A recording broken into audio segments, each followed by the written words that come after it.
그 서운한 감정 자체를 없애야 이 문제가 해결되는 거예요. 자, 그럼 여기서 이 서운한 감정을 어떻게 해결해야 되냐? 직관적으로 보면 두 가지 방법이 있어요. 내가 서운한 감정이 들지 않게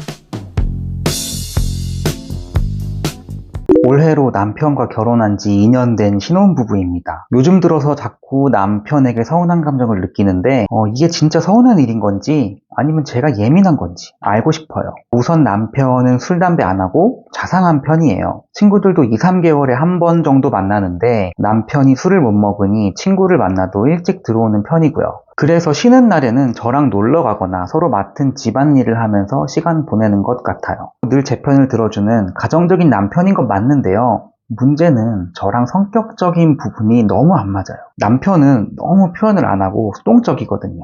저는 좀 감성적인 편이라서 평상시에 남편한테 사랑한다, 고맙다는 표현도 자주 하고 기념일마다 소소하게 선물도 챙겨주고 편지도 써주거든요. 이렇게 제가 챙겨주면 고맙다고는 하는데 딱 그 순간만이에요. 평상시에도 남편한테 고맙다, 사랑한다 라는 말을 듣고 싶은데 하루만 지나도 언제 그랬냐는 듯 다시 무뚝뚝해지네요.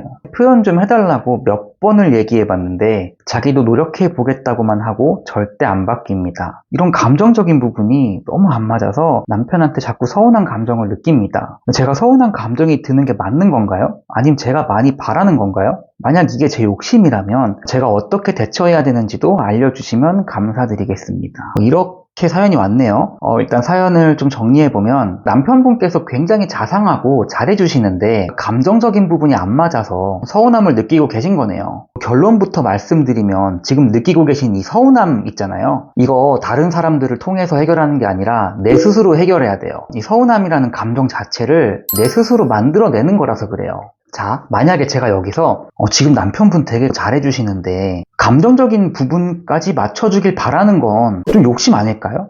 이렇게 말씀드리면 지금 느끼고 계신 그 서운한 감정 내려놓을 수 있으세요? 물론 당장 제 말 듣고 지금 이 순간은 이런 감정들을 억누를 수는 있겠죠. 근데 이게 근본적으로 서운함이라는 감정 자체가 없어진 게 아니라고요. 마음은 서운하다고 느끼는데 머리에서는 이러면 안 돼 라고 억누르는 것 뿐이라고요. 그래서 결국에는 어떤 이유가 됐든 당사자분께서 서운함을 느끼고 있다는 것 자체가 중요한 거고요. 그 서운한 감정 자체를 없애야 이 문제가 해결되는 거예요. 자, 그럼 여기서 이 서운한 감정을 어떻게 해결해야 되냐? 직관적으로 보면 두 가지 방법이 있어요. 내가 서운한 감정이 들지 않게 남편을 바꾸거나 아니면 내가 바뀌거나 이 둘 중에 한 가지가 되어야지 서운한 문제가 근본적으로 해결되는 거예요. 근데 다들 아시겠지만 사실 남편을 바꾼다는 건 굉장히 힘들어요. 지금 사연 다시 돌아와서 보면 남편분이 굉장히 무뚝뚝하고 또 표현도 안 하시는 거에 서운함을 느끼고 계신 거잖아요. 남편분께서도 지금 몇십 년간 그런 성격으로 살아오신 건데 아내분과 진지한 얘기 몇 마디 했다고 이 성격이 바뀐다? 바뀔 수도 있는데 그건 일시적인 거예요. 시간이 지나면 다시 원래 성격으로 돌아간다고요. 그만큼 남편의 성격이나 성향, 습관을 바꾸는 건 굉장히 힘들어요. 어려운 일이라고요. 자, 그럼 여기서 만약에 진짜 만에 하나 남편의 성격이 바뀌었다고 칩시다. 제가 장담하는데 이 서운함 문제 해결되잖아요?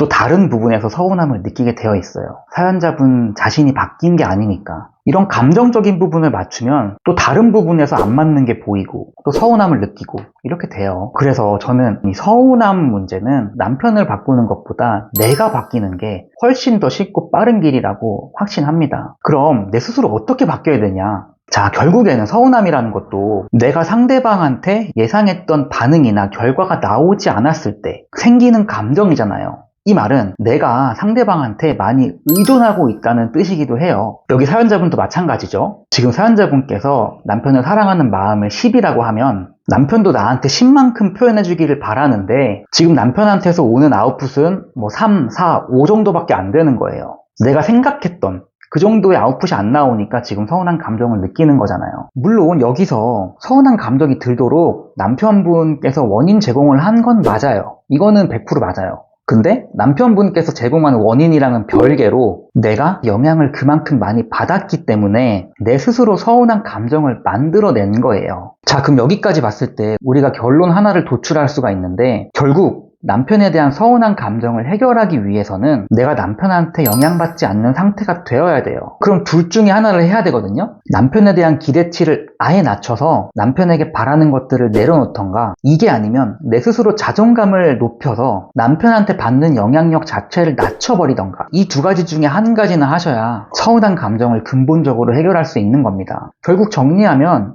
삶의 우선순위를 나로 맞춰서 내가 먼저 행복한 상태가 되어야 한다는 거예요. 그래야지만 남편에 대한 의존도가 낮아지게 되고 관계에서 여유가 생기거든요.